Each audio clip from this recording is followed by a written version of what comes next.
I think you missed the last one, Trip, when we met with somebody whose only job is to be the conduit between CMOs and agencies. Now, the last time I checked, the CMO's role is to find agencies, and the agency role is to find CMOs, but now there's a middleman. Did you know that?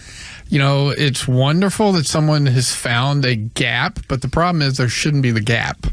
So it's probably a great market. Sorry I missed that one, and I know they did well, but if CMO's doing their job right, then everything, should be done between them and the agencies to begin with. I agree, and I go side to side. First, I'm like, oh my God, these CMOs are shooting themselves in the foot. And I'm like, oh my God, these agencies are set up this way. And honestly, the market just needs to find equilibrium. Yeah. We're so scattered right now. There's so much fragmentation, so many people vying for pools of money and this and that. And then all of a sudden now the economy starts shrinking and those budgets get tighter and nobody knows what to do. It's just panic. So that being said, as usual in these instances, instead of you and I just trying to defend or talk one side of it, we will bring someone on that knows what the hell they're talking about. So with that being said, I will introduce Brooke McLean of MarketWake, and she is going to explain to us how her agency is different and how to stand out in such a crowded group of people.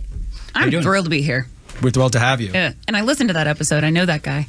You know that guy? Yeah, you know that episode? I know that guy. That helps with the framing. So it does. I think before you go into introducing yourself, give some context. Just how many agencies? What is it like bidding for business? I mean, what kind of conversations are you having? Just frame it, and briefly, because I don't want to get too in the weeds to start, but just frame kind of what you're seeing in that sense and how we got here. Yeah, listen, I was on the brand side for years and years. This is my first experience in agency world. And I think that gave me a very unique perspective on the pain that all of these CMOs have working with agencies. Sure. I was the CEO of a software company for a while, and before that was working at a very, very large $500 million firm. And we were interfacing with all kinds of agencies all the time. Some were specialists, some were generalists, some said that they were really good at one thing, and turns out they weren't. And I said that there has to be another way, there has to be another model. And I found agencies really fell into two buckets, right? One was creative, and they were excellent on the creative side. They had big ideas. They had no concept on how it related back to revenue or business line growth.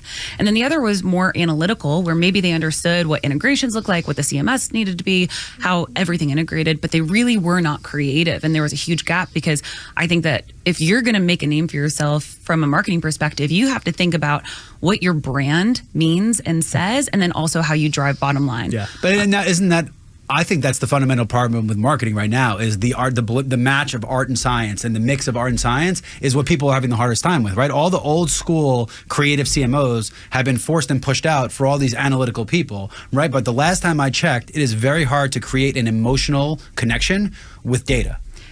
And they're trying.